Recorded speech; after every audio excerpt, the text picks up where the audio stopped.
Westminster dates itself from 1837, and in 1837 there was a group of Irish farm families that had emigrated from Northern Ireland that were living in the district, and they were brought together by the Reverend Alexander Lewis, who'd been sent out as a missionary from the United Synod of Ulster to organize churches in this area, and the Orangeville congregation was one of the first. The present building dates to 1878 and 1879. It was built, and when it first opened, it was called Zion Presbyterian Church, and it was designed by an architect named appropriately enough, Cornelius J. Sowell. By the time it was built, they were heavily in debt and had a small congregation. There was a second congregation, Bethel congregation down the street, which was in a little church and was way overcrowded. So the two of them came to an arrangement that they would amalgamate into one congregation. In 1880, they changed the name to St. Andrew's, and most of the older people in Orangeville would recognize the building as St. Andrew's Presbyterian Church. The next big change came in 1948 and after. At that point, Orangeville had two United Churches, First Avenue and St. Andrew's. They amalgamated, and the decision was taken to use this building. But the condition was that it had to be renovated so it too would look like a new church. It wasn't old St. Andrew's, it wasn't old First Avenue, it was new Westminster.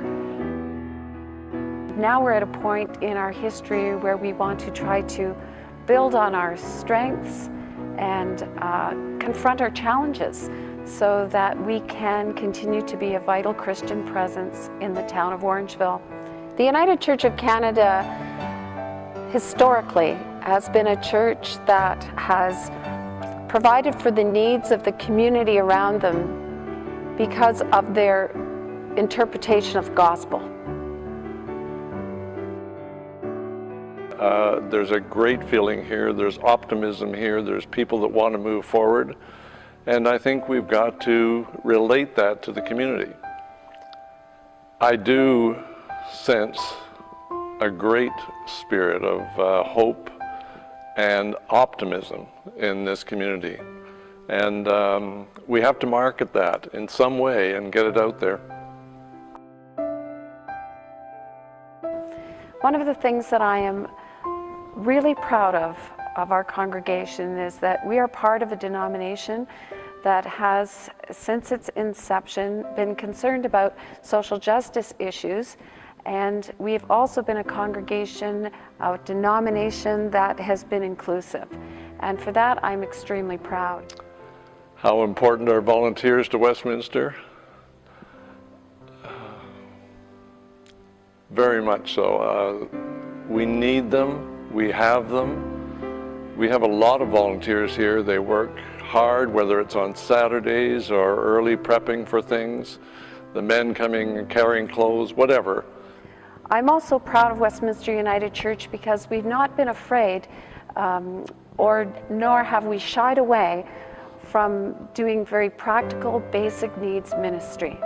Many churches are afraid to have vulnerable people in their midst, but not Westminster. We have a clothing depot, we have a food bank, we have a milk program that helps people in need, and when people come through our doors, there is a welcome here.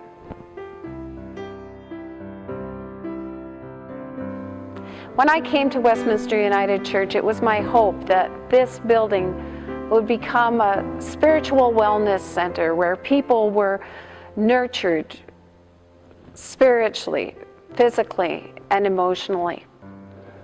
I think any renovations that we do with this church will help us get into the community and will help us serve the community. See, the proposed renovations really are a physical attempt to extend the community that we say we are. The unfortunate consequence of the present design is that people are divided up into different parts in the sanctuary. The new design would level the floor, change the chancel, get rid of the fences, and make the congregation all one. To date, Some of that dream has been realized with groups, running clinics, Tai Chi classes, Bible studies.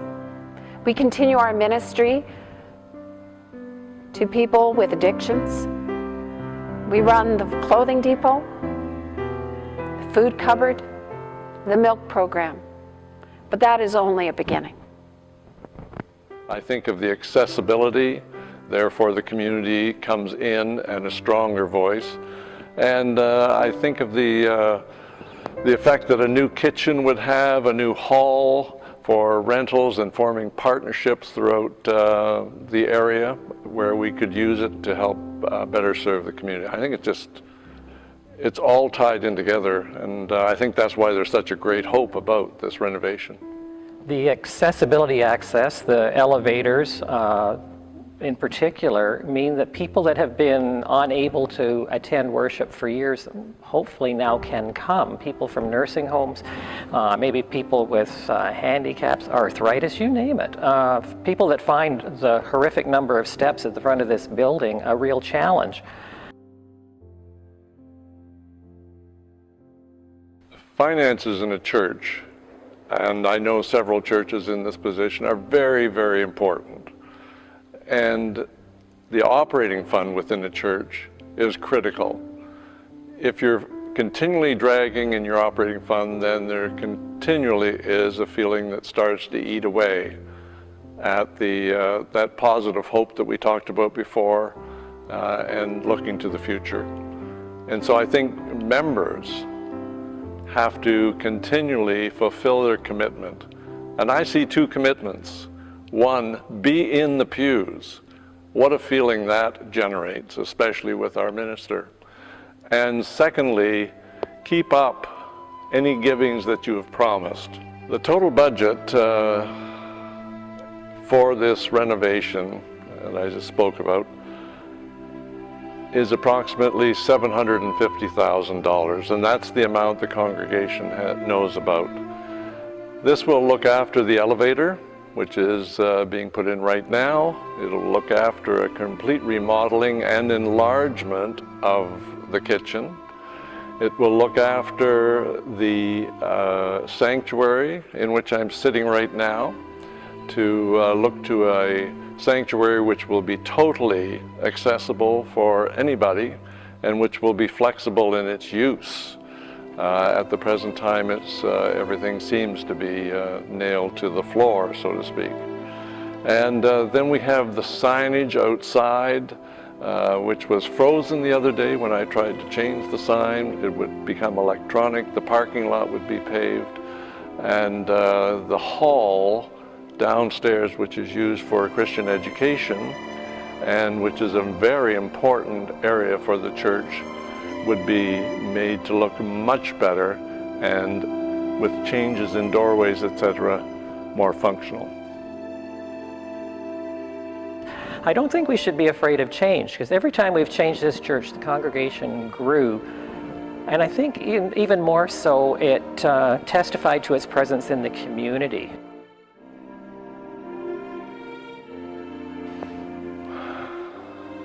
I think the thing that excites me most about the congregation in this church is exactly what I'm doing now.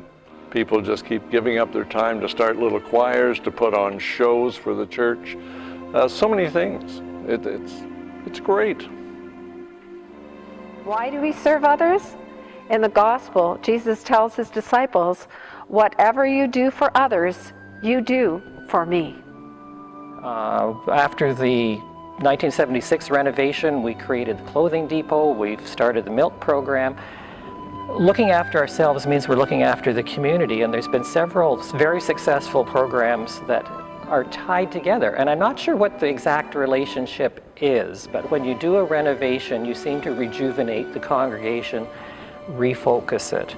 And I think we're in the midst of another wonderful regeneration and refocusing.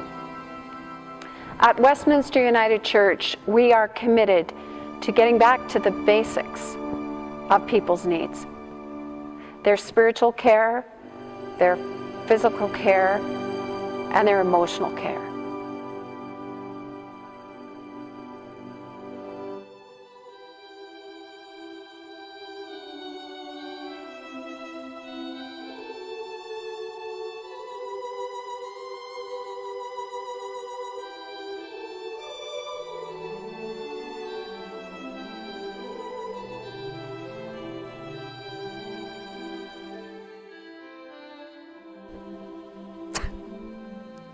That didn't pack a punch, did it? So sorry. Okay. I liked what you said. Whatever you do, I'll be okay in a minute.